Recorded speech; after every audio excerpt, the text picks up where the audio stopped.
ये कहानी एक डॉक्टर की है। अपने न्यूरो सर्जरी की ट्रेनिंग का लास्ट ईयर कर रहा था। एक दिन उसने अपनी खुद की सीटी स्कैन रिपोर्ट देखी। लंग्स में छोटे छोटे कैंसर के दाने थे। स्पाइन टेढ़ी हो चुकी थी। लीवर का एक हिस्सा बिल्कुल ख़त्म हो गया था।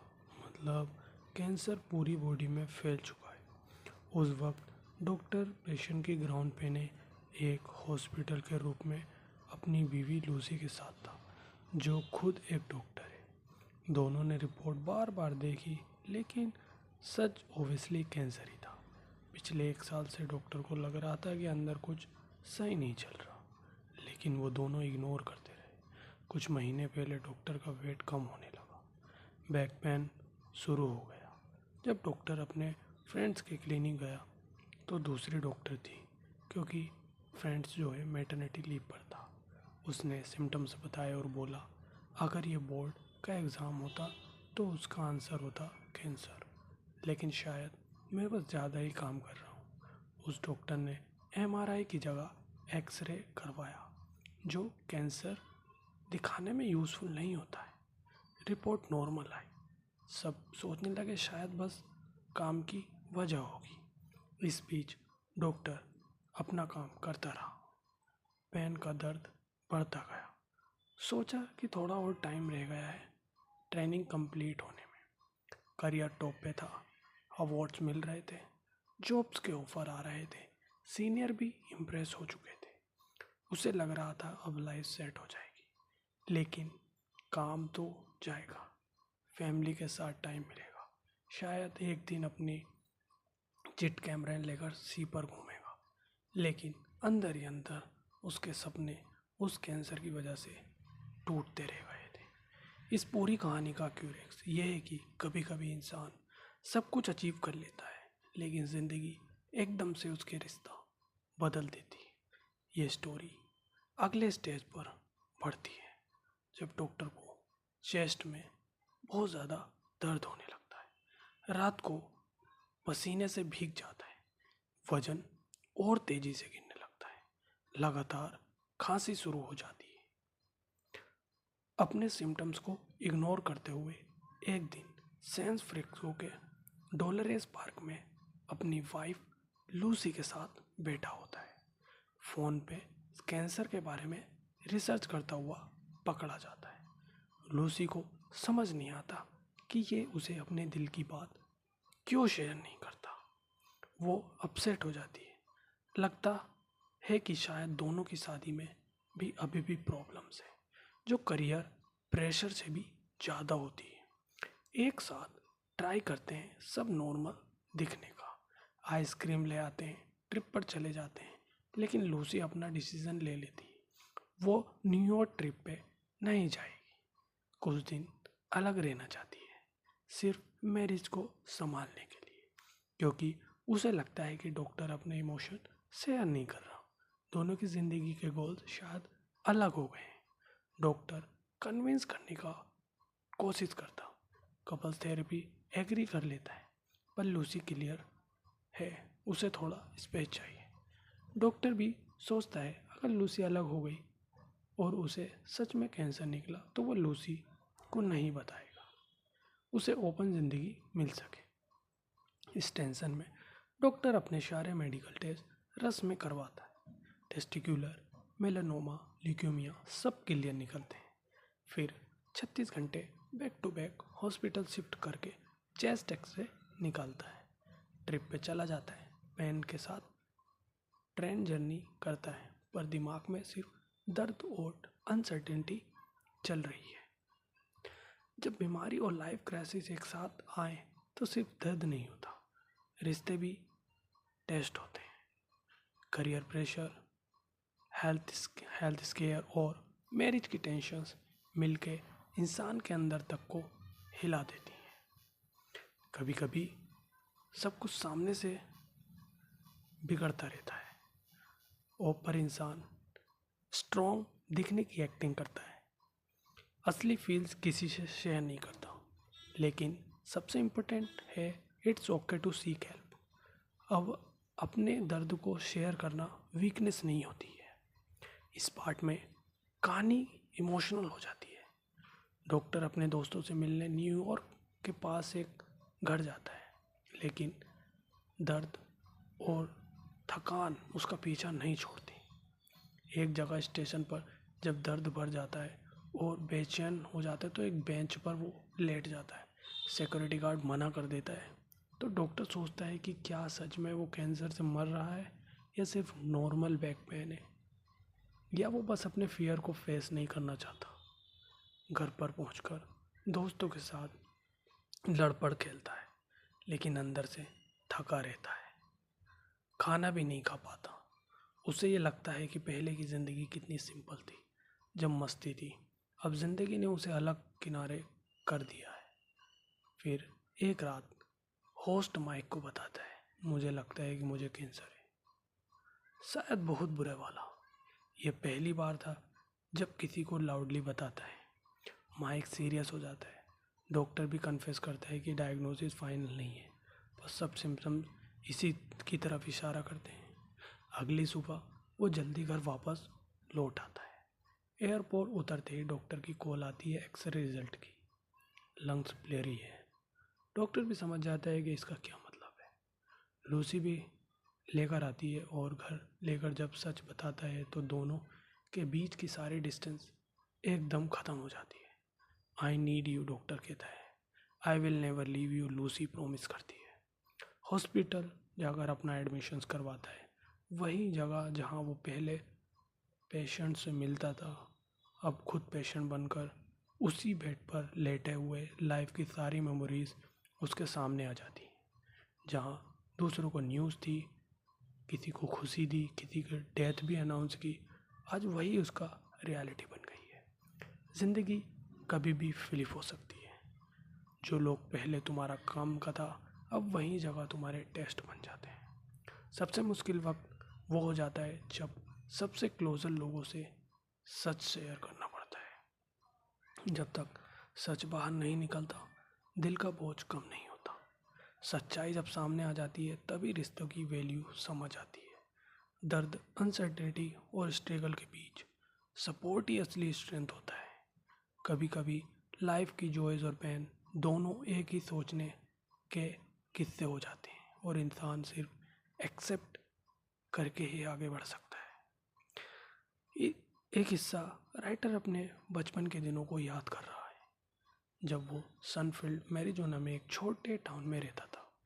उसके अंकल ने कैंसर के बारे में पूछा था, तो उससे कोई खास इंटरेस्ट नहीं था।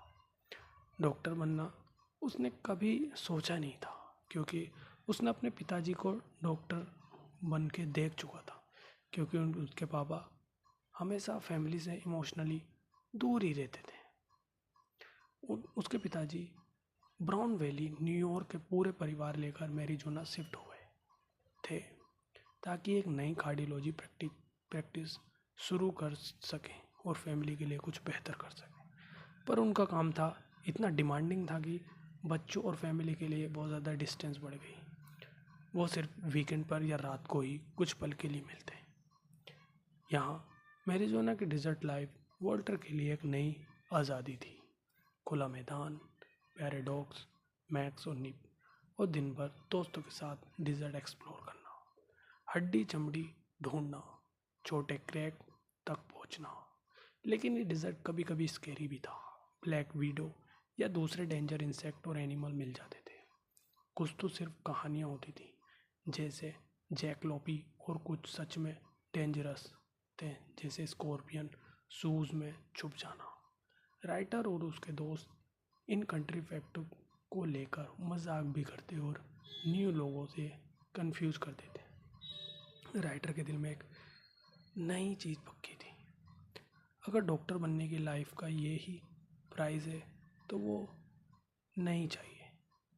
उसके लिए फ्रीडम, एडवेंचर्स और नए सपने ज़्यादा इम्पोर्टेंट है। इस फेज में राइटर सिर्फ एक चीज़ जानता है, उसकी कहानी अब एक कहानी डायरेक्शंस में जाने वाली है। मीन्स नए डायरेक्शन में जाने वाली है। पुरानी ज़िंदगी पीछे छूट रही है और अब वो एक बिल्कुल नई जर्नी के लिए तैयार है। इसी हिस्से में राइटर अपने स्कूल्स के दिनों की यादों को शेयर करता है, जिनमें एडवेंचर, फैमिली का स्ट्रगल और नॉलेज की इम्पोर्टेंट है। एक सुबह जब राइटर अपने भाई जीवन को स्कूल छोड़ के लिए देर से निकल रहा था, फ्रंट डोर खोलते ही एक लंबी रेसलेस स्नैक सामने मिलता है। और कंट्री में वहाँ पर एक फैक्ट था कि अगर किसी सांप को मार दो तो उनकी फैमिली आकर वहीं बसेगी। इसलिए दोनों भाई ने स्क्रू खींचा और एक दूसरे ने ग्लव्स, पिलो केस दूसरे को सो थोड़ी कॉमेडी स्टाइल में स्नैक को पिलो केस में डालकर डिज़र्ट में फेंक आते हैं। सोचकर ही बाद में पिलो केस ले आएंगे ताकि माँ को ना पता चले। राइटर बताता है कि उसके लिए बचपन का सबसे बड़ा मिस्ट्री ये नहीं थी कि फादर ने उन्हें डिज़र्ट टाउन किंगमैन मैरिजोना क्यों शिफ्ट किया, जो बाद में सबको प्यारा लगने लगा, बल्कि ये था कि उन्होंने अपनी माँ को कैसे कन्विंस किया कि वो स्नैक्स के बारे इस जगह पर आकर बसें, जबकि उनकी माँ को स्नैक्स से बहुत ज़ोर से डर था। माँ के लिए सिर्फ स्नैक्स नहीं, बल्कि बच्चों के फ्यूचर की चिंता सबसे बड़ी थी। किंग्समैन के स्कूल सिस्टम पुअर थे, ड्रॉप आउट रेट बहुत तेज़ी से ज़्यादा था और आगे हायर स्टडी करना कम था, बहुत रेयर था। फिर भी उनकी माँ ने गिव अप नहीं किया। कॉलेज प्रिपरेशंस, रीडिंग लिस्ट मंगाई, राइटर की छोटी उम्र से ही क्लासिक पढ़ाई, स्कूल्स बेटर बैलेंस के लिए टीचर्स और बोर्ड का हिस्सा बन गई। She would drive 100 mile to Las Vegas सिर्फ एग्ज़ाम देने के लिए, और आप क्लासेस स्कूल्स में ऐड करवाई। स्कूल्स की इमेजिन बाउंड्री माउंटेन तक थी, पर माँ की वजह से अब स्टूडेंट को लगने लगा कि पीछे पूरा वर्ल्ड है। उनका दोस्त लियो भी इंस्पायर हुआ, ये पूछने गया। राइटर के लिए बुक्स बेस्ट दोस्त बन गई। हर एक किताब ने ज़िंदगी को नई नज़र से देखना सिखाया, चाहे वो फिलोसफी हो, फिक्सन हो, रोमांटिक पोएट्री। उनका ट्रू इंटॉक्सिकेशन पढ़ाई था, ना कि ड्रग्स। और माँ की मेहनत ने किंग्समैन जैसे जगह में भी उन्हें स्टैनफोर्ड तक पहुँचा दिया। ज़िंदगी में हार्डशिप्स हो सकती है, पर माँ के डेडिकेशंस और एजुकेशंस की वैल्यू किसी भी एनवायरनमेंट को बदल सकती है। बुक्स और पढ़ाई इंसान की सोच बदल सकती है, हॉरिजॉन्स को एक्सपांड कर सकती है। फैमिली सपोर्ट, थोड़ी एडवेंचर, स्पिरिट और सही डायरेक्शंस हो तो छोटी सी जगह से निकलकर भी बड़े सपने पूरे किए जा सकते हैं। इस किस्से में राइटर अपने कॉलेज लाइफ, ट्रांजिशंस और सेल्फ डिस्कवरी शेयर करता है। इस हिस्से में राइटर अपने कॉलेज लाइफ के ट्रांजिशंस और सेल्फ डिस्कवरी का सफ़र बताता है। उसका रूटीन था कि शाम को डिज़र्ट से ट्रैक करके टाउन आता और कॉफ़ी शॉप पर अपनी गर्लफ्रेंड एबी गली से मिलता, जो कॉलेज फ़ीस के लिए जॉब कर रही थी। एबी गली उसे एक लो ब्राउन नोवेल देती है, जिसे पढ़कर राइटर को एक नई सोच मिलती कि माइंड और ब्रेन को रिलेशन साइंस से भी सीधा जुड़ा है। लिटरेचर एक तरफ लाइफ के इमोशन समझता था, दूसरी तरफ बायोलॉजी और न्यूरोसाइंस दिमाग की मैकेनिज्म बताता था। ये रियलाइजेशन उसके लिए एक नया मैजिक था। इसलिए नेक्स्ट दिन स्टैनफोर्ड कोर्स कैटलॉग में बायोलॉजी और न्यूरोसाइंस वाले सब्जेक्ट को भी हाईलाइट कर दिया। अगले कुछ सालों में राइटर ने इंग्लिश लिटरेचर और ह्यूमन बायोलॉजी दोनों में डिग्री पूरी कर ली। उसका गोल अचीवमेंट नहीं था, बल्कि ये समझना था कि ज़िंदगी का असली मतलब क्या है। लिटरेचर उसे लगता था सबसे बेस्ट तरीका है इंसानी इमोशंस और मोरल डिलेमास को कैप्चर करता। एलियोट, नोबोवॉक और कैनरेड जैसे लाखों की मीनिंग और कनेक्शंस पर लिखी लाइंस उसकी सोच का हिस्सा बन जाती हैं। फिलोसफी की थ्योरी ठंडी लगती क्योंकि रियल इंसान ज़िंदगी की मैसी फीलिंग उसमें मिसिंग थी। कॉलेज की पढ़ाई के साथ राइटर स्ट्रगल करता रहता। एक तरफ बुक्स, मोनास्टिक लाइफ, दूसरी तरफ फ्रेंडशिप और रियल कनेक्शन। वही फेमस डिलेमा, अगर बिना सोचे समझे ज़िंदगी गुजार देना बेकार है तो क्या सिर्फ सोच समझ कर भी जीना बेकार है? सोफोमोर समझ के लिए 2 जॉब्स उसे मिली थी। एक रिसर्च इंटर्नशिप जहां वो मैक्विक के कल्चर स्टडी कर सकता है, और एक प्रिपरेशन सेफ जॉब जो ग्लोमरस लेक साइड समर कैंप में मिलता है। पहली जॉब मीनिंग को स्टडी करने वाली थी, दूसरी मीनिंग को जीने वाली। बहुत सोच विचार के बाद राइटर समर कैंप सेलेक्ट करता है। बायोलॉजी एडवाइजर डिसअपॉइंट हो जाते हैं, लेकिन कैंप जाकर राइटर की सारी वरीज खत्म हो जाती है। हर दिन दोस्तों के साथ नेचर की खूबसूरती, डीप कन्वर्सेशंस, मिडनाइट हाइक्स और उन मोमेंट को रियल मैजिक मिलता है। ज़िंदगी सिर्फ थ्योरी अचीवमेंट नहीं है, बल्कि रियल एक्सपीरियंस और रिलेशनशिप है। कभी कभी मीनिंग को परस्यू करना उसे डायरेक्ट लाइव करने से कम इम्पोर्टेंट नहीं सकती। रियल ग्रोथ उससे होती है जब इंसान स्टडी और जीने दोनों को बैलेंस करता है, और कभी दिल की सुनता है तो कहीं हार्ट की, कहीं दिल की सुनता है तो कहीं दिमाग की, चाहे वो रिस्क ही क्यों ना हो। इस हिस्से में राइटर अपने शीरिया कैंप के एक मैजिकल समर मॉर्निंग का जिक्र करता है। रात और दिन के बीच के उस पल का, जब एक तरफ सूरज पहली किरण आती है, दूसरी तरफ फिर रात का बढ़ता छाया। माउंटेन नेचर और दोस्तों के साथ वो मोमेंट राइटर के रियलाइज कराता है कि रियल विजडम ये सबमाइल फीलिंग तब आती है जब तुम अपने आज में जीते हो, जब नेचर की ग्रैंडनेस के बीच में अपनी छोटी सी जिंदगी महसूस करते हो। कैंप की दोस्ती, डिस्कशन, मस्ती, यही सब जिंदगी का मीनिंग देते हैं। कैंप के बाद कॉलेज लाइफ राइटर के लिए और भी मीनिंगफुल हो जाती है। वो लिटरेचर, फिलोसफी पढ़ता है ताकि समझ सकता है कि लाइफ की असली वैल्यू क्या है। साथ ही न्यूरो साइंस लैब में भी काम करता है ताकि ब्रेन का साइंटिफिक सीक्रेट एक्सप्लोर कर सके, और अपने फ्रेंड्स के साथ रियल एडवेंचर मोमेंट जीता है। फन प्रैंक, डीप कन्वर्सेशन और स्पॉन्टेनियस एडवेंचर्स के थ्रू वो रियलाइज़ करता है कि सारी थ्योरी, पढ़ाई और प्रैंक्स के बीच असलियत सिर्फ जीने में है, ना कि सिर्फ सोचने में। सीनियर ईयर में एक न्यूरो साइंस और इथिक्स की क्लास में राइटर एक ऐसे सेंटर जाता है जहां सीवियर ब्रेन इंजरी वाले पेशेंट रहते हैं।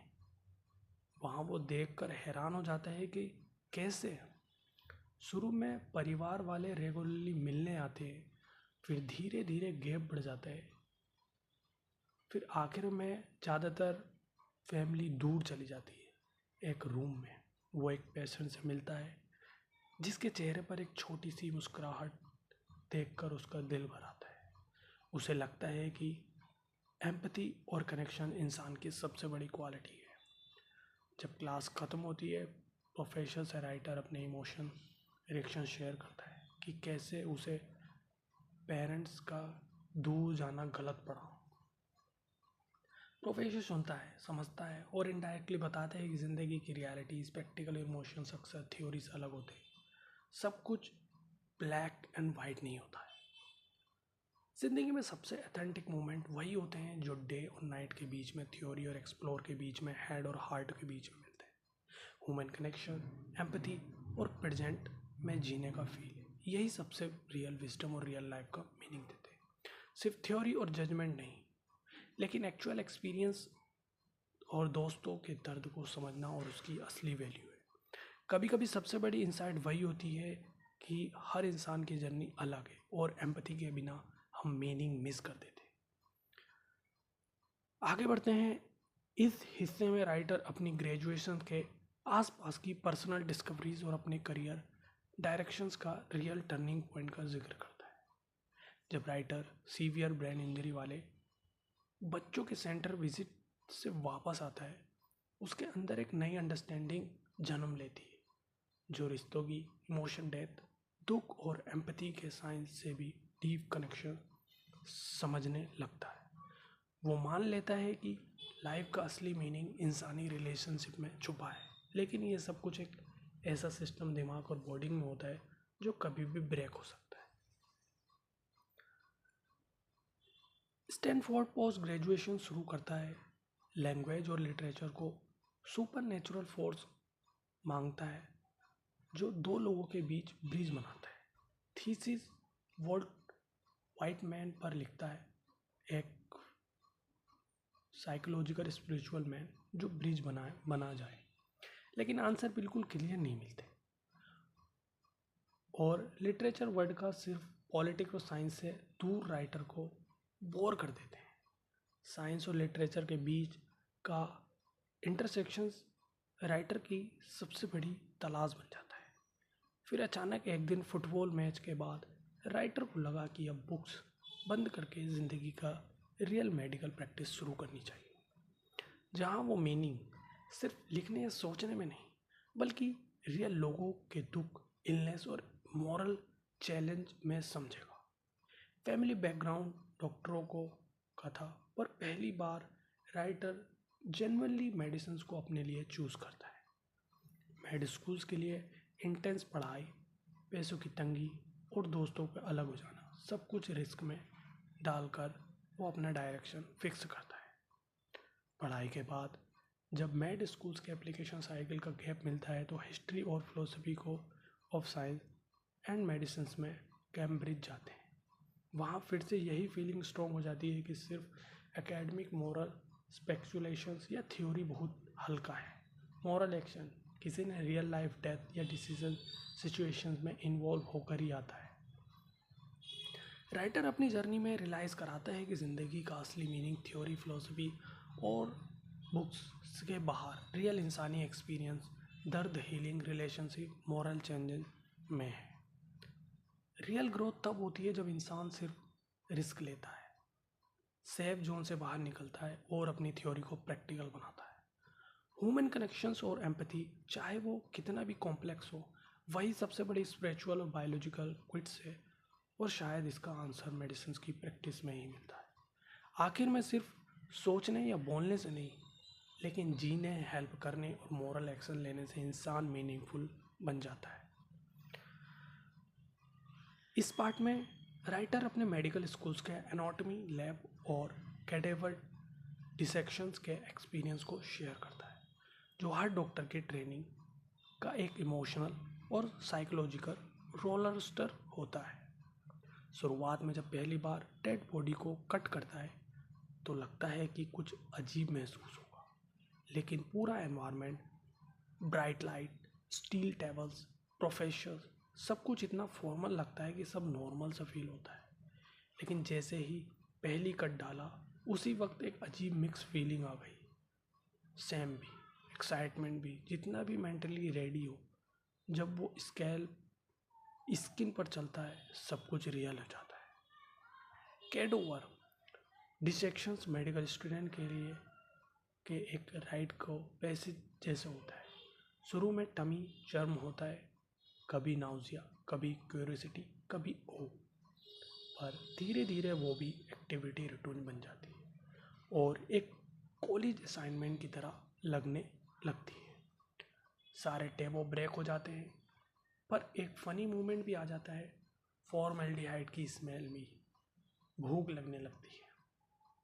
लैब में तुम मीनिंगस को रियल ट्रीट करते हो। अब कैडोवर्स को फेक समझना पड़ता है, लेकिन पहले दिन ये पॉसिबल नहीं होता।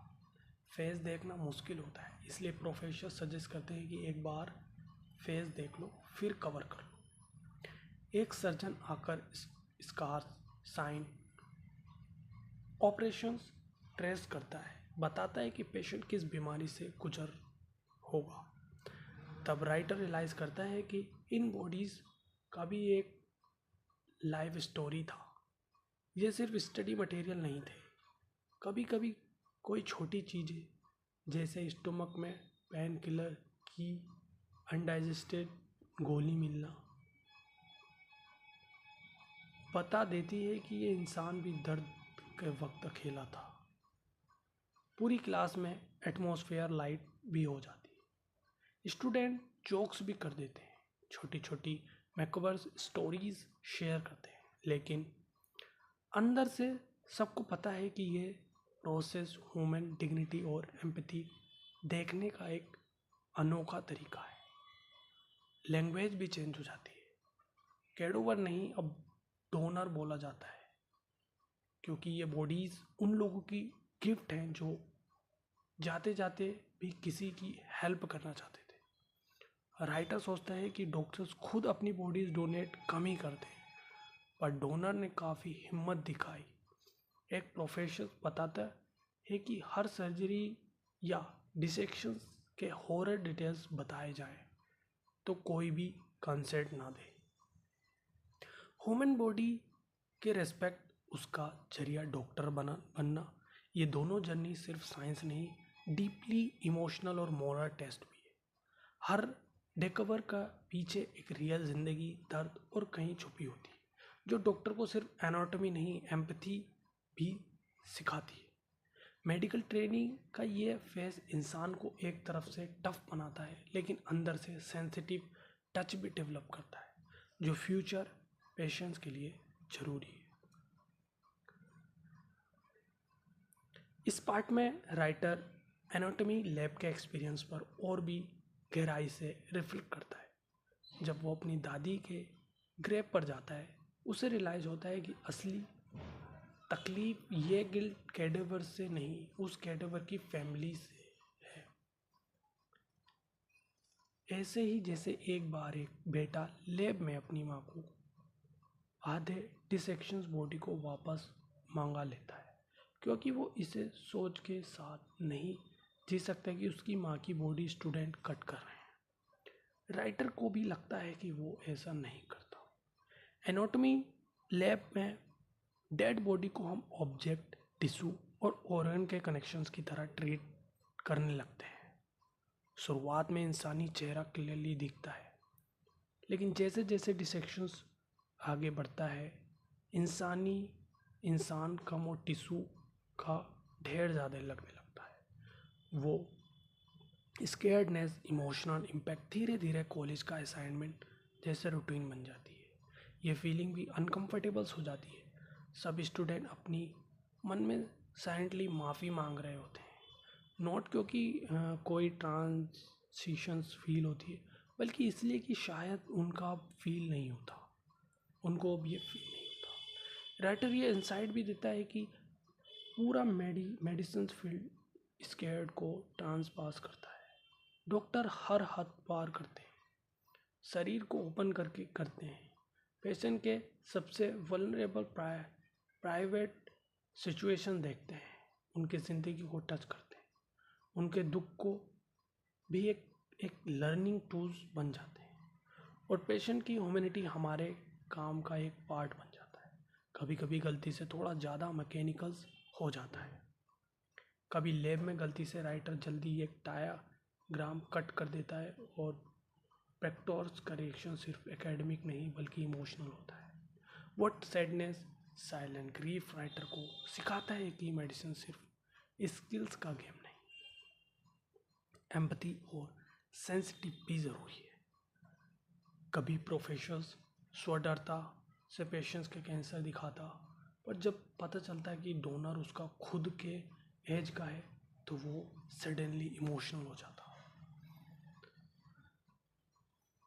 अगले पार्ट में राइटर बताता है कि मेडिकल स्कूल ने मीनिंग लाइफ और डेथ के रिलेशनशिप और क्लियर किया। डॉक्टर पेशेंट रिलेशनशिप में वही ह्यूमन रिलेशनलिटी है जिसका उसने स्टूडेंट लाइफ में परस्यू किया था। डेथ और सफरिंग को देखा, उसका प्रैक्टिकल बर्डन समझना, लेकिन रिस्पॉन्सिबिलिटी की रियल भारी वेट उस वक्त तक नहीं आई थी। मेडिकल स्टूडेंट शुरू के 2 साल क्लासरूम पढ़ाई और मस्ती में निकाल देते, तो क्लिनिकल रियलिटी से उनका एक्सपोजर लिमिटेड रहता है। यही पर लूसी, राइटर की गर्लफ्रेंड, वाइफ, फ्यूचर वाइफ, एक इमोशनल डायमेंशंस लेकर आती है। एक दिन एक फेटल EKG को रिकॉग्नाइज करके उस पर इमोशनल हो जाती है, रियलाइज करती है कि ये स्विगली लाइन किसी की लास्ट हार्ट बीट है, और रो पड़ती है। तब राइटर को समझ जाता है कि मेडिसिन सिर्फ एकेडमिक नहीं, बहुत रियल, पर्सनल और स्पिरिचुअल भी है। सेप न्यूलैंड का बुक हाउ वी डाई भी राइटर को डीपली इम्पैक्ट करते हैं, स्पेशली जब उसमें ऑथर अपनी दादी का ग्रेजुअल डिक्लाइन और डेथ को डिस्क्राइब करता है। कैसे डेथ रियल, स्लो और पर्सनल प्रोसेस होती है जो सिर्फ फेस टू फेस समझना आता है, बुक की थ्योरीज से नहीं। राइटर को रियलाइज़ होता है कि उसकी पूरी इंग्लिश और मेडिकल फिलोसफी की ज़िंदगी के बाद भी डेथ की पर्टिकुलरिटी तभी समझ जा सकती है जब हम उन्हें रियल ज़िंदगी में फेस करो, लोगों के साथ विटनेस करो। एनाटॉमी लैब और मेडिसिन एक तरफ ह्यूमन बॉडी को ऑब्जेक्ट बना देते हैं, लेकिन दूसरी तरफ वहीं रियल एम्पैथी, सेंसिटिविटी और मीनिंग कभी सीखने को मिलती है। डॉक्टर का काम हमेशा स्केयर्ड और पर्सनल बाउंड्रीज को क्रॉस करना, जिससे एक इमोशनल स्पिरिचुअल डायमेंशन है। रियल लाइफ सफरिंग और डेथ सिर्फ थ्योरेटिकल नहीं, उनकी reality face to face encounter से ही समझता है, बुक से नहीं। मेडिसिन का असली एसेंस है bearing witness to life and death, finding meaning in the messy, real, personal journey of healing or human connections. इस हिस्से में राइटर अपने मेडिकल स्कूल्स के क्लिनिकल फेज की शुरुआत को याद करता है, जब थ्योरी की पढ़ाई खत्म हो जाती है और अब रियल पेशेंट के साथ एक्चुअल हॉस्पिटल और क्लिनिक में काम शुरुआत होता है। सबसे पहले राइटर लेजेंडरी सर्जन सेप न्यूलैंड की किताब हाउ टू बी डाई एक सीन्स को याद करता है, जहां एक यंग स्टूडेंट डिस्परेट अटेम्प्ट करता है पेशेंट की ज़िंदगी बचाने की। मैनुअल हार्ट मैसेज करता है, पर पेशेंट बच नहीं पाता। राइटर रिफ्लेक्ट करता है कि उनके ज़माने में मेडिकल एजुकेशंस में रूल्स बदल गए थे। अब स्टूडेंट पेशेंट की फिजिकली टच भी मुश्किल से करते हैं, फिर भी वो हीरोइक स्पिरिट, जिंदगी डेथ की बाउंड्रीज पर रिस्पॉन्सिबिलिटी लेना, अब भी डॉक्टर की सच्चाई बेचना है। फिर राइटर्स अपने फर्स्ट क्लिनिकल रोटेशंस का एक्सपीरियंस शेयर करता है। अब गिन वर्ड में रात की ड्यूटी पर जब पहली बार एक डिलीवरी के विटनेस बनता है, तो शायद लाइफ का फर्स्ट डेथ एक्सपीरियंस भी बन जाता है। एक 22 साल की पेशेंट एलेना ट्विंस के साथ प्रीमेचुअल लेबर में हॉस्पिटल आई थी, जिसके बच्चों की वायबिलिटी बॉर्डर लाइन है। उनकी इंग्लिश कमज़ोर है, इंश्योरेंस नहीं है, केयर भी नहीं मिल पाई थी। रेसिडेंस डॉक्टर मेलेसा और नर्स उनके चेक करता है। राइटर मोस्टली ऑब्जर्व करते हैं, बीच बीच में कुछ सीखने की कोशिश करता है। कैसे मॉनिटर की स्किल्स का मतलब समझना है, पेशेंट के चार्ट डिकोड करना है। सब कुछ ठीक चल रहा होता है, पर फिर नर्स मॉनिटर पढ़ती है और सडन टेंशन आ जाती है। ट्विंस हार्ट रेट में डिस्ट्रेस दिख रहा होता है। इमरजेंसी सी सेक्शंस कॉल होती है। टेंशन, चोस, हॉस्पिटल के अर्जेंसी सब मिल जाते हैं और राइटर भी इस एड्रेनलिन फील्ड सिचुएशन में अंदर घुस जाता है, इवन दो अभी बेसलाइन तक समझने की स्ट्रगल में है। मेडिकल की थ्योरी और रियल पेशेंट केयर की डिफरेंट सबसे इंटेंस यही रियलाइज होता है कि जितना भी तैयारी थ्योरी से हो, रियल लाइफ इमरजेंसी सब कुछ बदल देती है। पहले ही क्लिनिकल रोटेशंस में राइटर ऑब्जर्व करता है कि एक ही वार्ड में बर्थ और डेथ, होप और लॉस साथ साथ में एग्जिस्ट है। डॉक्टर बनना सिर्फ नॉलेज नहीं, पर रियल ह्यूमन रिस्पॉन्सिबिलिटी का गेम है। चाहे तुम हीरोइक एक्शंस पर सको नहीं, सबसे बड़ा स्टेप्स होता है कि पेशेंट को असली पेन और रिस्क को समझना, उसका बोझ फील कर पाना। जब जिंदगी और मौत, होपलेसनेस और ड्यूटी अकड़ते महसूस होते हैं, यही मतलब वही से डॉक्टर के अंदर असली एम्पैथी बदलती पैदा होती है। यह एक्सपीरियंस राइटर को डीप समझाता है कि डॉक्टर की असली पहचान किसी ड्रामेटिक एक्ट से नहीं, बल्कि हर दिन ड्यूटी, फियर और होप के बीच काम करने से बनती है। इस हिस्से में राइटर अपने पहले एक्चुअल्स, ऑप्टिक्स, डिलीवरी वार्ड और सर्जिकल एक्सपीरियंस का बहुत रॉ और रियल डिस्क्रिप्शंस देते हैं और दिखाते हैं कि टेक्स्ट बुक नॉलेज और रियल ज़िंदगी का इमोशनल और मॉरल चैलेंज एक आगे कितनी छोटी लग जाती है। इमरजेंसी सी सेक्शंस का एक्सपीरियंस, राइटर एक high stress emergency C section का हिस्सा बनता है। 24 वीक से पहले ट्विंस का बर्थ होता है। जो नॉर्मली वायबल नहीं होता। सर्जरी की सारी टेक्निकल्स, स्किन सीशंस, मसल सेक्शन काटना, यूट्रस तक पहुंचना, बेबीज़ को काट निकालना, राइटर डिटेल्स में फील करता है। बेबीज़ इतने छोटे होते हैं कि उनकी स्किन से बोन्स दिख रही होती, वो बस एक स्ट्रेच जैसे लग रहे होते हैं। मशीन्स, ट्यूब्स, वायर के बीच आईसीयू में शिफ्ट किया जाता है। जैसे ही ऑपरेशंस के क्रिटिकल फेज निकलता है, एटमॉस्फेयर काम हो जाता है। राइटर को रियलाइज़ होता है कि सर्जरी सिर्फ स्किल्स का नहीं, परसेप्शंस का भी गेम है। एक अच्छे सर्जन्स के लिए चोस भी ऑर्डर है, पर एक न्यू मैथ्स स्टूडेंट के लिए सब उलझन। जब राइटर को स्ट्रेच लगाने का मौका मिलता है तो हाथ कांप जाते हैं, स्ट्रेच वेन हो जाते हैं। सीनियर दोबारा सही करता है और एक्सप्लेन करता है कि आइज और स्कूल्स दोनों को ट्रेन करना पड़ेगा। वायबिलिटी का ट्रुथ, ट्विंस बस एक दिन 24 वीक से कम के थे। उनके लंग्स और ऑर्गन एक हेल्थी बेबी जैसे डेवलप नहीं थे, इसलिए उनकी लाइफ फ्रेजाइल थी। एनआईसीयू में उन्हें इंक्यूबेटर में डाला जाता है, पर उनकी सर्वाइवल्स की रिस्पॉन्सिबिलिटी कम रहती है। राइटर हॉस्पिटल्स के घर जाता है, लेकिन वो प्रीमेच्योर एक्सट्रैक्शंस एनआईसीयू की इमेज माइंड में चला जाते हैं और खुद भी अपने ऊपर जिम्मेदारी का प्रेशर महसूस करता है, जैसे वो भी उन रेडनेस में जी रहा हो। रूटीन डिलीवरी और आवर कॉन्ट्रास्टिंग जॉय। अगली रात एक फुल टर्म बेबी का नॉर्मल डिलीवरी एक्सपीरियंस होता है। प्योर डिलीवरी का process as a team observe करता है। जब उसे बेबी डिलीवर करने को बोलते हैं तो पहली बार रियल पुश रिस्पॉन्सिबिलिटी फील होती है, जिसमें नई लाइफ के आने का एक्साइटमेंट भी है, फियर भी है कि कुछ गलत ना हो जाए। बेबी नॉर्मल और हेल्थी निकलता है, उसका मदर को देने का, फैमिली को हैप्पी न्यूज़ बताने की खुशी का मोमेंट राइटर को डीपली टच करता है। लाइफ, डेथ और मॉरल जजमेंट का डिलेमा। उसी मोमेंट पिछली रात के ट्विंस दोनों मर चुके होते हैं।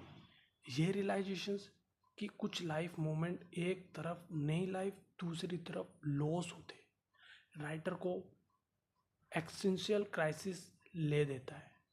पैकेट की मेटाफोर राइटर को याद आती है। Birth astride of a grave of the light gleams an instant. उसका समझ आता है कि डॉक्टर का रोल सिर्फ हीलर का नहीं, ग्रेव डिगर का भी हो चुका है। सर्जरी, ऑन्कोलॉजी, रोटेशंस में भी समान नॉर्मल मोरल स्ट्रगल दिखाई देती है। एक मेडिकल स्टूडेंट मेरी प्रे कर देती है कि पेशेंट की बॉडी में मेडिकल कैंसर की वाइड स्प्रेड निकली, जो उस ऑपरेशन कैंसिल हो जाए। एनर्जी ख़त्म थी, लेकिन जब एक्चुअल मैट्स मिल जाती है, ऑपरेशन रुक जाता है, पेशेंट लोगों की उम्मीद ख़त्म हो जाती है, तो गिल्ट और शेम आ जाती है। मेडिकल ट्रेनिंग का असली चैलेंज बुक की इंटेलिजेंस नहीं, पर लाइफ और डेथ के जजमेंट कॉल्स लेना और उन्हें उनके कंसिक्वेंस इमोशनली हैंडल कर पाना है। जॉय और ग्रीफ, मेरिकल्स और लॉस ऑफन हॉस्पिटल एक ही कॉरिडोर में मिलते हैं। एक डॉक्टर दोनों हैंडल करने पड़ते हैं। Real wisdom is not just right actions, but learning to live with difficulties, calls guilt and humanity behind every decision. Doctor बनना एक जर्नी नहीं जिसमें तुम्हें सिर्फ स्किल्स ही नहीं, हार्ट भी ग्रो करना पड़ता है। और ये सारे ट्रांसफॉर्मेशंस क्लासरूम के बाहर, ऑपरेशन थिएटर के अंदर होता है। मेडिकल स्टूडेंट के दिनों की idealism, patient first, sacrifice, severe spirit, graduation होते होते बहुत डॉक्टर्स में फेड हो जाते हैं। इलाइट मेडिकल स्टूडेंट में भी स्टूडेंट लाइफस्टाइल स्पेशलिटी प्रीफर करते हैं, जहां आवर काम कम हो, सैलरी ज़्यादा हो, प्रेशर मैनेजेबल्स हो। ग्रेजुएशन का टाइम एक ट्रेडिशनल्स का टूर पर सब मिलकर एक नए कमेंसमेंट और लिखते हैं। कुछ स्टूडेंट आर्ग्यू करते हैं कि पेशेंट की इंटरेस्ट को अपनी इंटरेस्ट से ऊपर रखना वाली लाइन निकाल दो, क्योंकि दुनिया में ज़्यादा जॉब्स में लोग अपनी वेल बीइंग सैलरी आवर को ही प्रायोरिटी देते हैं, जो नॉर्मल भी है। पर राइटर लिखते हैं कि यही पॉइंट है, अगर डॉक्टर भी सिर्फ जॉब की तरह सोचें तो मेडिसिन कॉलिंग नहीं रहेगी। राइटर खुद न्यूरो सर्जरी चूज करते हैं, जो हाईएस्ट और सबसे डिमांडिंग फील्ड मानी जाती है। डिसीजन एक इमोशनल मूवमेंट में पक्के होते हैं।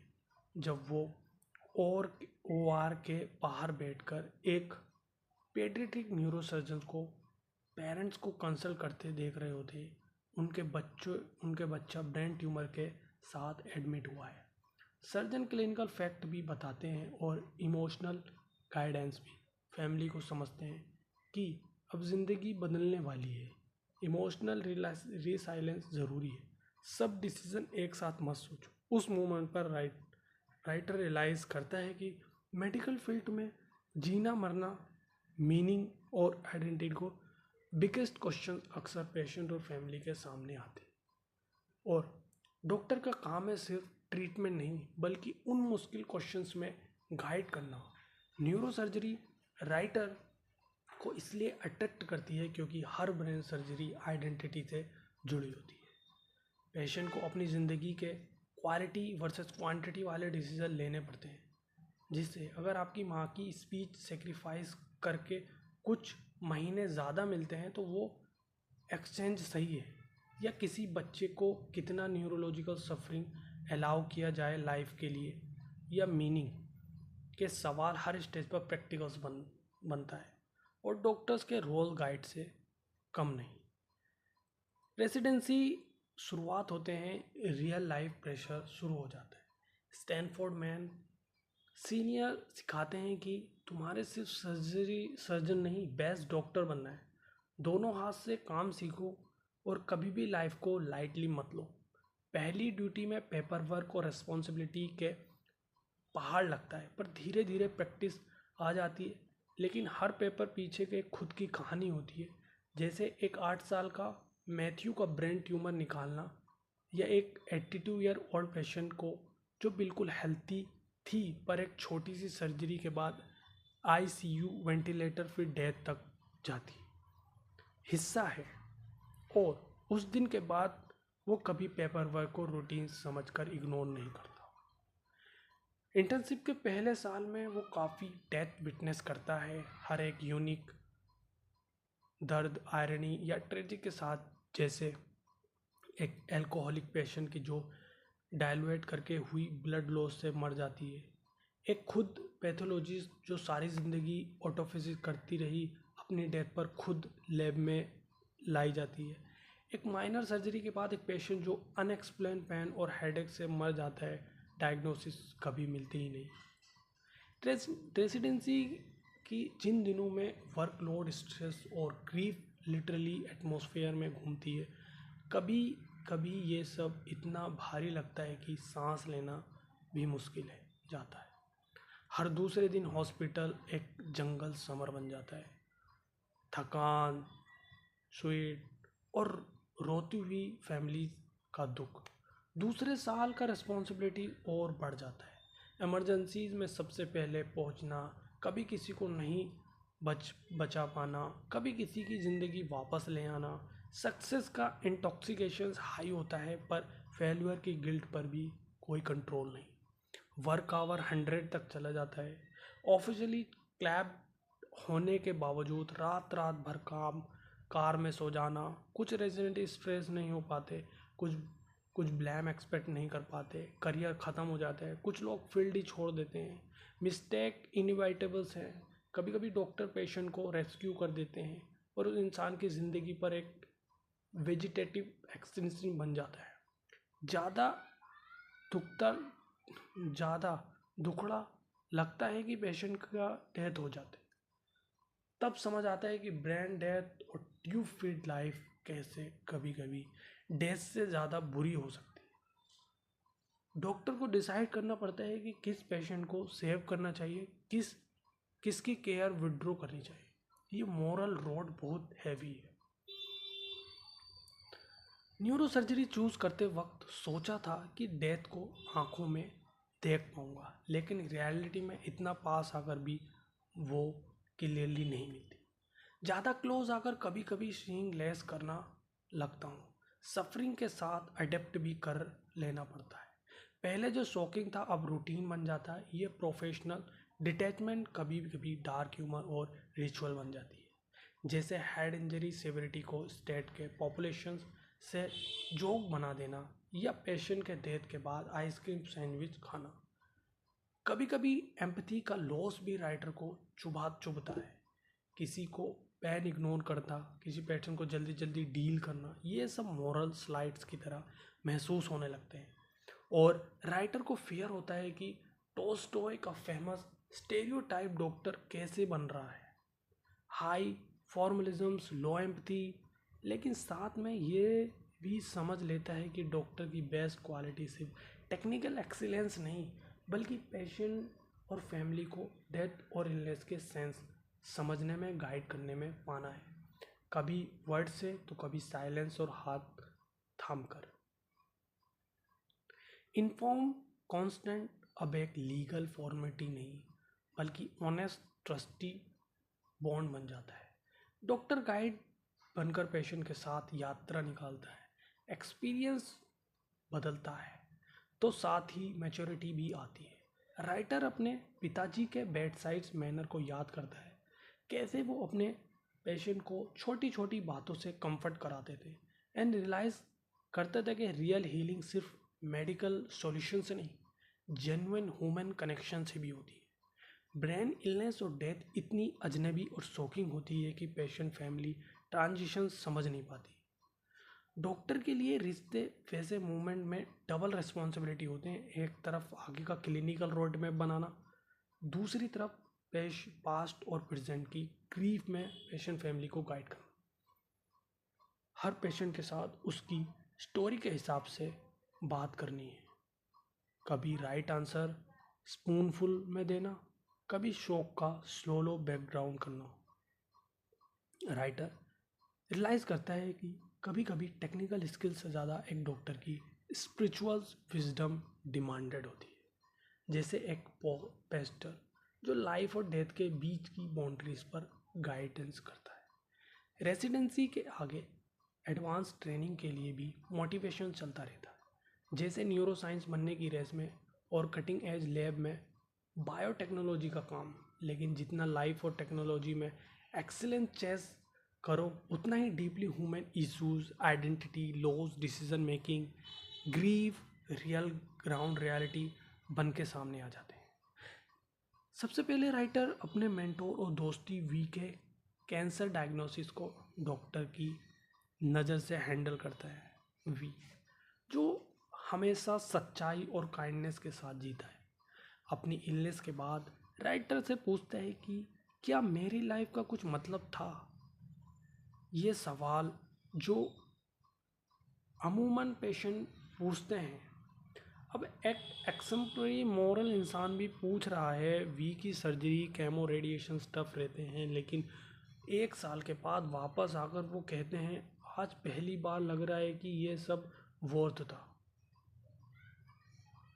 स्पेशली बच्चों के लिए। राइटर को रियलाइज़ होता है डॉक्टर्स ना जानते हैं, ना समझ सकते हैं कि पेशेंट और फैमिलीज कितना पेन एंड्योर करते हैं। रेसिडेंसी अपने लास्ट स्टेज पर राइटर को टोटल रिस्पॉन्सिबिलिटी देती है।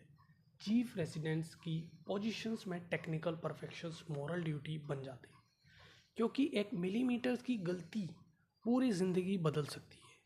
जैसे एक पुराने पेशेंट मैथ्यू का ब्रेन सर्जरी में हाइपोथैलेमस डैमेज हो गया था। पहले जो एक स्वीट बच्चा था, अब उसका बिहेवियर अनकंट्रोल हो गया है। फैमिली को ट्रॉमा हो रहा है। क्लिनिक की स्मॉल मार्जिन्स के यहाँ हार्ट ब्रेकिंग रिमाइंडर है।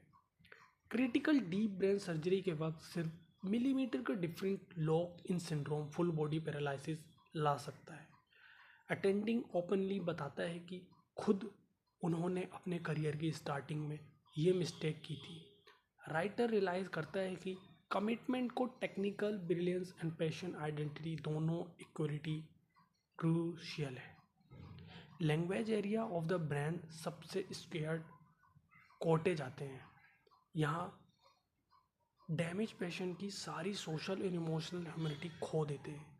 जब एक पेशेंट ट्यूमर की वजह से सिर्फ नंबर्स बोल पाते हैं, उसकी आंखों में अर्जेंसी क्रीप दिखाई देती है, पर कम्युनिकेशन इम्पॉसिबल हो जाता है। सर्जरी की एरिया में सर्जरी करते वक्त पेशेंट को आगे रखते हैं ताकि हर सेकंड उसकी लैंग्वेज टेस्ट हो, साफ सेफ मार्जिन मेंटेन हो सके। करियर के टॉप पर अवार्ड मिल रहे होते हैं, जॉब्स आ रही होती हैं, सब कुछ फाइनली कोहेरेंट लगने लगता है। तभी एक क्लोज को रेसिडेंस जेफ की सुसाइड की न्यूज़ मिलती है। एक पेशेंट की ट्रेजिक डेथ के बाद जेफ अपने गिल्ट का बोझ नहीं झेल पाए। यह न्यूज़ राइटर को हिला देती है। हम डॉक्टर्स डेथ से लड़ते हैं, उससे फेस करने की ट्रेनिंग देते हैं, पर सच ये है कि चाहे तुम कितने भी परफेक्ट हो, कभी कभी वर्ड फेयर नहीं रहता। गिल्ट, पैन, रिस्पॉन्सिबिलिटी से कोई बच नहीं सकता। अगला चैप्टर स्टार्ट होता है चीज नॉट टिल डेथ। अब इसका क्या मतलब इस हिस्सा राइटर अपनी लाइफ का सबसे वल्नरेबल आइडेंटिटी सेटरिंग मोमेंट को बहुत रो और इमोशनल अंदाजे में बताता है। हॉस्पिटल बेड पर ल्यूसी के साथ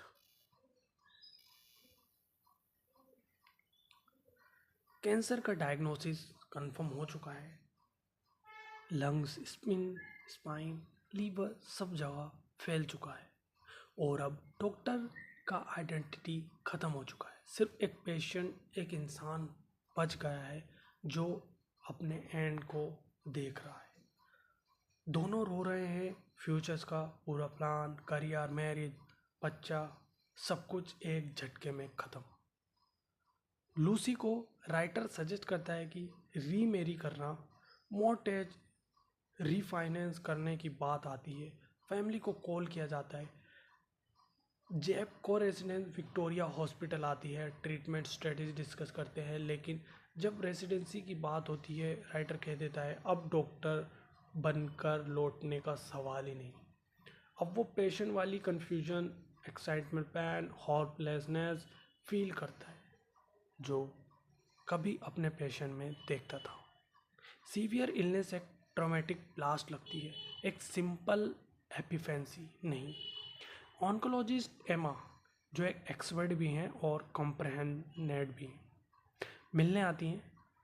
डॉक्टर अपनी ही लैंग्वेज में प्रोग्नोसिस, सर्वाइवल कर्व के बारे में पूछता है, पर एमा कंफ्यूज रहती है। ये वक्त नंबर जानने का नहीं, वो सिर्फ डॉक्टर की डिग्निटी प्रिजर्व करती है, ट्रीटमेंट फोकस करती है और इमोशनली ग्राउंड रखती है।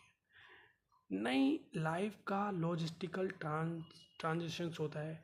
Canes, meters, pain killers, care support, सब कुछ रैपिडली अरेंज करना पड़ता है। बॉडी भी पहले जैसे नहीं रही, एकदम फ्राइल, बैक पेन से भरी हुई। मेडिकल साइंस की लैंग्वेज भी अब अपने ही लिए डिस्टेंस लगने लगती है। तभी टेस्ट का रिजल्ट मिलता है, EGFR म्यूटेशन पॉजिटिव है। टार सेवा पिल्स का ट्रीटमेंट पॉसिबल है, कीमो अवॉइड हो गया, एक छोटी सी होप की किरण दिखाई लगती है। फिजिकल थेरेपी, रिलेशनशिप और एक नई तरह की स्ट्रगल शुरू होती है। Marrying doctors and patient perspectives writer realise करता है स्ट्रेटिक डेटा और मेडिकल एक्सपीरियंस तुम्हें इमोशनली गाइड नहीं करते। होप, ब्रेथ, मीनिंग और आइडेंटिटी, ये सवाल हर पेशेंट की तरह तुम्हें भी खुद ही समझने पड़ते हैं। प्रोग्नोसिस की बेकार सर्टेनिटी, ये होप की कॉन्ट्राडिक्टरी फीलिंग सब कुछ लेवल पर नहीं लगती है जब जान दाव पर हो तो। लूसी और राइटर अब फ्यूचर डिसाइड करते हैं। चाइल्ड प्लानिंग, फैमिली की एक्सटेंशन अभी भी जीने का ताकत दे रहे हैं। IVF, फर्टिलिटी प्लानिंग भी लाइफ के बीच में डेथ की रियलिटी दिखाता है, क्योंकि डेथ का शेडो इंस्पिरेशनल हो जाता है इवन होप और लाइफ क्रिएशंस में। 6 वीक के बाद टार सेवा ने मेरिकल कर दिया। ट्यूमर्स ड्रामेटिकली कम हो गए, बॉडी हील कर रही है। स्टिल जब पीयर से मिलता है वो सब मूवर्स और शेकर्स लग रहे हैं। राइटर खुद का नया आइडेंटिटी ढूंढ रहा है। इनवैलिड टीचर्स, साइंटिस्ट, राइटर, ये सिंपल पैशन। अपनी ओल्ड जर्नी, डॉक्टर बनना, डेथ को समझना, अब लिटरली हो जाती है। राइटर को समझ आता है कि मॉरलिटी एक्सपीरियंस करना सीखने से ज़्यादा मुश्किल है। मीनिंग की खोज और लिटरेचर का सहारा। कैंसर डायग्नोसिस के बाद जब साइंस डेटा और स्टैटिक्स कुछ मदद नहीं करते, राइटर वापस लिटरेचर की तरफ लौट आता है। सोल्जिस्टिन, टॉल्स्टॉय, बैकेट, फॉरेस्ट वूल्फ, कॉफा सब पढ़ता है क्योंकि डायरेक्ट एक्सपीरियंस को समझने के लिए लैंग्वेज, स्टोरीज और मेटाफोर्स की ज़रूरत पड़ती है। जब सारा फ्यूचर एक फॉग या वेस्टलैंड लगता है तब I can't go on, I will go on, backend की लाइन राइटर को सर्वाइव और स्ट्राइव करते रहने की हिम्मत देती है। वो डिसाइड करता है जब तक जिंदा हूँ मैं ज़िंदगी जीऊँगा, वापस जाऊँगा क्योंकि वहीं मैं हूँ। रिटर्न टू न्यूरोसर्जरी, डिटर्मिनेशंस और रियलिटी चेक। अगले कुछ हफ्तों तक फिजिकल थेरेपी, पेरियोडिक सर्जरी के लिए फोकस होती है। स्लो बट स्टडी रिकवरी होती है। स्कैन थोड़ा थोड़ा बेटर दिखता है। डॉक्टर ईमा क्वेश्चनली होप देती है 10 साल तक जीना क्रेजी नहीं है।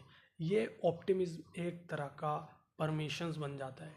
राइटर ओआर इस स्ट्रॉन्ग कॉलिंग फील करता है और वापस काम शुरू करता है, लेकिन इनिशियल कमबैक में फेंट हो जाता है। फिर एक रॉकी की तरह एरर होता है। धीरे धीरे टेक्नीशियंस याद आती जाती है, हाथ दोबारा सुपरफाइन स्किल्स याद कर लेते हैं, बट पहले जैसे विसरल प्लेजर्स अब नहीं मिलती। सिर्फ आयरन वाले और फोकस रहते हैं। करियर और identity crisis. New scan tables आते हैं। राइटर जॉब सर्च खोलता है। उसको लगता है कि अब अपना पूरा ड्रीम करियर दोबारा छू सकता है, लेकिन स्टैनफोर्ड की टॉप जॉब चली जाती है और क्लैरिटी मिलती है कि मेडिकल रिसर्च, न्यूरोसाइंस का करियर अब उतना लॉन्ग टर्म फेसिबल नहीं। कैंसर ने लाइफ की डायरेक्शन ही बदल दी। इवन जब ड्रीम जॉब ऑफर आता है मेडिसिन या विस्कोसिन से, तो राइटर रियलाइज करता है रियलिटी यह है कि अब रिस्क फैमिली के लिए ज़्यादा है as compared to personal ambition. Physicians duty, hubris और एक्सेप्टेंस। अब राइटर को समझ आता है कि एक नई डॉक्टर का असली काम डेथ को टालना नहीं, ये पेशेंट को पुरानी नॉर्मल ज़िंदगी देना नहीं, बल्कि उस पेशेंट को उसके फैमिली को वापस खड़ा करना है जब उनकी पूरी पुरानी लाइफ टूट चुकी है। To help them to find new meaning. अपनी पहली एरोगेंस, परफेक्टनिज्म और सेवियर का इल्यूजन सब राइटर एक्सपोज करता है। डॉक्टर का कंट्रोल भी लिमिटेड है, उनका इफेक्ट भी ट्रांसिट है। डॉक्टर का असली वैल्यू सर्जरी के बाद पेशेंट की हीलिंग जर्नी में उन्हें सपोर्ट, करेज देता है, जो बाद में टर्बुलेंट नहीं रहती। फेथ, साइंस और final wisdom. Writer Sunday church में जाता है जहाँ फेथ, क्रिश्चियनिटी और साइंस को रिकाउंसिल्स करता है। उसको लगता है कि हर साइंटिफिक सिस्टम, सारे लॉजिक कभी भी होप, दर्द, लव, मीनिंग या वर्चुअल्स को कैप्चर नहीं कर सकते। साइंस रिपीटेबल फैक्ट देता है, लेकिन लाइफ की सब्जेक्टिविटी, स्पिरिचुअलिटी, कॉस्ट और कोर पैशंस उसके बाहर है। राइटर कंक्लूड करता है ट्रुथ की परस्यूट शायद कभी फुल नहीं होगी। सब अपना एक पार्ट समझ सकते हैं। अवर रियल नॉलेज हमारे रिलेशनशिप, कन्वर्सेशन और लिव्ड एक्सपीरियंस से मिलकर बनती है। रिटर्निंग ट्यूमर, फेसिंग रियलिटी और लेटिंग गो अगेन। इस रिफ्लेक्शंस के बाद जब नेक्स्ट स्कैन करता है, एक नया बड़ा ट्यूमर दिखाई देता है। फिर से अनसर्टेनिटी, फिर से न्यू रियलिटी। इस बार राइटर अपने लास्ट ओआर सर्जरी कंप्लीट करता है, हर स्टेप, हर कट पूरी परफेक्शंस के साथ। जब केस ख़त्म होता है तो उसको लगता है कि ये हो सकता है मेरी लास्ट सर्जरी हो, पर अब वो सीरियस फिलोसफिकल एक्सेप्टेंस ले आया है। वर्क लाइफ, ग्रीफ और होप ऑल टुगेदर। ये भी समझ जाता है कि अब फ्यूचर, जो प्लान, एम्बिशन, सब कुछ सबकी तरह कंट्रोल में नहीं है। Last surgery, letting go and closure. अपनी आखिरी सर्जरी खुद की स्टाइल में ख़त्म करता है। नायलॉन स्टिंग सेफ सिस्टरिंग और उसके स्टैंडर्ड से मैच करती है। ओआर छोड़ते वक्त एक नॉर्मल सा पेंटर होता है। Happy ending doctor. और राइटर साइलेंट इमोशनल फेयरवेल देते हैं। वाइट कोट हैंग करता है, पेजेस को बैटरी निकाल देना है, सब कुछ सिंबॉलिक है।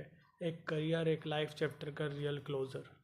अपने फ्रेंड्स विक्टोरिया को कॉल करके बताता है कि मैं वापस नहीं आ रहा हूँ, और उनके बीच में शेयर्ड एक्सक्यूशंस, रिलीफ और साइलेंट ग्रीफ का मोमेंट होता है। डॉक्टर से पेशेंट, मॉडर्न नैरेटिव से ग्रीफ ट्रेजिडी। देखिए, ऑन्कोलॉजिस्ट एमा से नई रियलिटी पे बात होती है। राइटर अब मॉडर्न सेल्फ मैड नरेट थे। मैं जो चाहूँ वही होगा बाहर आ चुका है। अब लाइफ ज़्यादा ग्रीक ट्रेजेडी जैसी लगती है। कुछ किस्मत, कुछ फोर्सेस जिन पर कोई कंट्रोल नहीं है, सब कुछ डिटरमाइन करता है। और यहाँ पर एमा एक ओराकुलर लाइन आती है, this is not the end, just the end of the beginning. बस इतना एश्योरेंस ही अभी रह गया है। Chemotherapy, illness and losing control. देखिए, कीमो शुरू होते ही थकावट, टेस्ट का चले जाना, नॉर्मल जॉय अब साल्टी लगता है। Hospitalisations, ब्रूसरी, bad communication. जब डॉक्टर अपने ही पेशेंट की फाइट में बेसिक मेडिकेशंस के लिए टसल्स करते हैं तो पूरा सिस्टम की होपलेसनेस फेस करता है। एक्सट्रीमली, जैसे डिहाइड्रेशन, मल्टीपल कॉम्प्लिकेशंस। लूसी अभी एनी डे लेबर में, उसके पास आईसीयू में रात दिन बिताती रहती है। हर स्पेशलिस्ट अपनी थ्योरी लाता है, पर कंट्रोल किसी के पास नहीं। ईमा की एक लाइन जो पहले थ्योरी लगती थी, अब लिटरली डिमांड लगने लगती है। You have 5 good year left. इसमें भी प्रोफेशंसी काम पहले ज़्यादा है। दोनों डॉक्टर और पेशेंट बस एक दूसरे के सहारा बन जाते हैं, किसी अल्टीमेट सर्टिनिटी की तलाश छोड़कर। Daughter birth, new futurity. Discharge के बाद ही लूसी लेबर में चली जाती है। खुद हाफ डेथ व्हील चेयर पर आईसीयू से डिलीवरी वार्ड चले जाता है। अपनी बेटी इजीबेथ एकेडिमा से जन्म देखते वक्त राइटर को लगता है कि सारी अनसर्टिनिटी, अब्सेंस एक तरफ, ये मोमेंट बेटी को बाप बन पाना, उससे फर्स्ट टाइम होल्ड कर पाना, ये सबसे बड़ी मीनिंग है।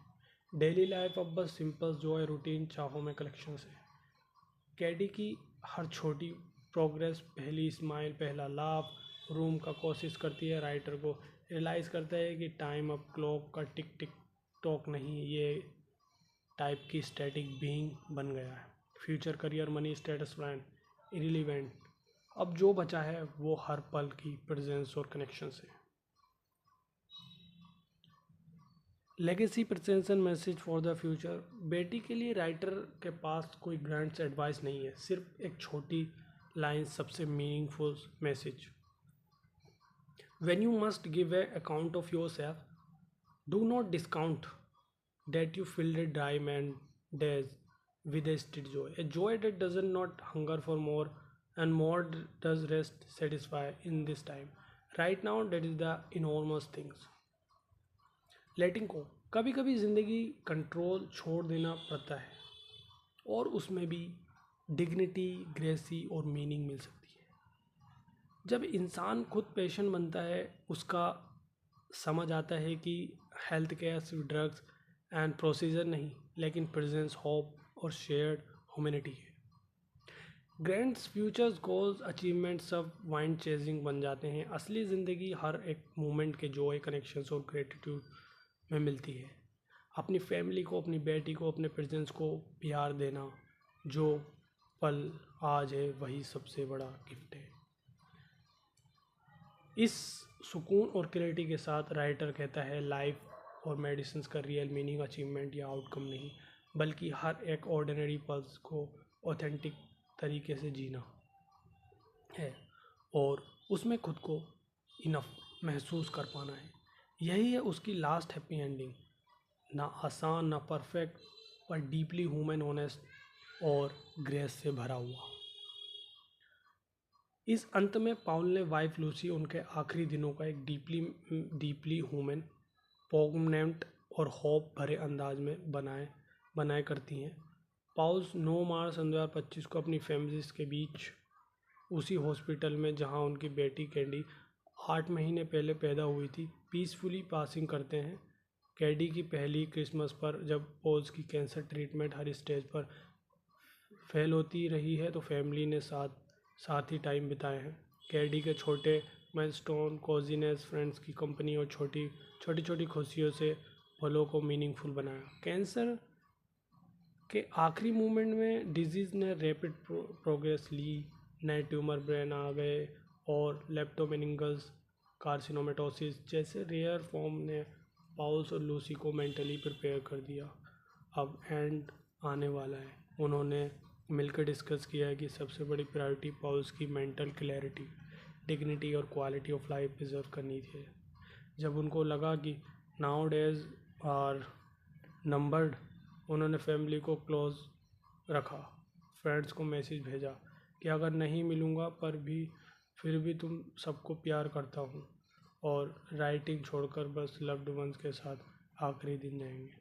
पाउल का डिक्लाइन बहुत तेज़ी से आई, ब्रीथिंग मुश्किल हो गई, बीआई वेब लगा, फैमिली आईसीयू में साथ थी, और फिर पाउल्स ने खुद डिसाइड किया कि इंटूबेशंस नहीं चाहिए, अब वो मीनिंगफुल टाइम चाहता है, नॉट जस्ट फिजिकली एक्सटेंशन। कैडी को उसके साथ में बैठाया गया, फैमिली गैदर, सब ने प्यार, ब्लेसिंग और ग्रेटिट्यूड एक्सप्रेस किया।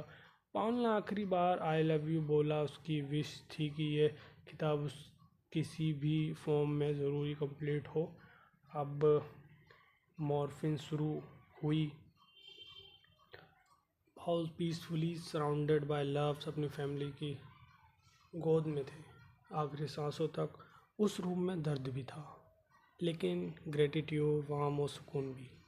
लूसी बताती है कि पाउल की डेथ ट्रेजिक थी, पर पाउल ट्रेजी नहीं था। वो अपनी ऑनेस्टी, क्यूरियोसिटी और प्यार की वजह से एक्स्ट्रा ऑर्डिनरी था। अपने आखिरी साल में सब कुछ खोने के बावजूद भी उसने अपनी बुक लिखी, हर दिन को मीनिंगफुल बनाया और प्यार, वल्नरेबिलिटी, ग्रेटिट्यूड को भी नहीं छोड़ा। उसके बीच की लव स्टोरी, फैमिली सपोर्ट, दोस्तों की वार्मथ और छोटी छोटी डेली जॉयज़ ने इन सब दुखंस के बीच उनकी ज़िंदगी को स्कैर्ड और पर्पसफुल फील दिया। पाउल्स का फ्यूनरल सेंटा क्लॉज माउंटेन्स के एक खूबसूरत फील्ड में हुआ, जहां ओशंस की तरफ उसकी ग्रेव दिखती है, जहां नेचर, वाइन और सोलिट्यूड मिलता है। लूसी रोज़ वहां जाती है, फ्लावर्स और मेडरी वाइन लेकर, और कैडी भी कभी कभी वहां डैडी के साथ क्लाउड्स और फूल देखकर चली जाता है। पाउल की ज़िंदगी का मैसेज यही था, डेथ हर किसी के लिए है, पर फेस करना, मीनिंग बनाना और होप के साथ जीना, ये चॉइस हमारे हाथ में है। रियल लेगेसी स्टेटस, करियर या अचीवमेंट नहीं, बल्कि वो मोमेंट है जो तुम अपने लव्ड वंस को दे पाओ। लाइफ और डेथ, ये दोनों आपस में लिंक है दोस्तों। ग्रीफ के बाद भी प्यार जिंदा रहता है। ग्रेटिट्यूड, वल्नरेबिलिटी और काइंडनेस ग्रीफ को प्रोफाउंड और बेरेबल बना देते हैं। परफेक्शन पाना पॉसिबल नहीं, लेकिन उसकी तरफ ऑनेस्टी, सिंसेरिटी स्ट्राइव करते रहना, यही ज़िंदगी है। लूसी की मुझे ये अचीवमेंट सबसे ज़्यादा पावरफुल लगती है। पाउल ने हमेशा डेथ को ऑनेस्ट नज़र से देखा और अपने हर पल्स को इंटीग्रिटी और लव के साथ जिया। उसका ये काम, ये किताब उसकी सबसे रियल, ह्यूमन और अमर लेगेसी है। ये तो दोस्तों बुक का लास्ट। दोस्तों ये बुक सिर्फ एक डाइंग डॉक्टर की कहानी नहीं, बल्कि एक यूनिवर्सल मैसेज है। अपनी वनरेबिलिटी, लव, स्ट्रगल्स से इंसान दूसरों की ज़िंदगी में अलग अलग हो जाता है। पाउल की जर्नी की इंस्पायर करती है कि हम भी अपने प्रेजेंट को डीपली एक्सपीरियंस करें, अपने क्वेश्चंस, अपनी कहानी खुद से पूछें और उन साइलेंस को महसूस करें जो सच्चाई, डायलॉग और मीनिंग और हीलिंग से सोर्स है। ये किताब खुद को एक गिफ्ट है जो पाउल्स ने अपनी लिमिटेड टाइम्स से बनाई और हम सब सौंप दी है। दोस्तों, वीडियोस अच्छे लगे तो लाइक कमेंट करें। Thank you for watching it. मिलते हैं नेक्स्ट वीडियो में। अगर आपको वीडियो पसंद आई तो लाइक कमेंट करें, और अगर आप चाहते हो कि कौन सी दूसरी हेल्थ केयर पर बुक होनी चाहिए तो कमेंट करें। Thank you for watching it.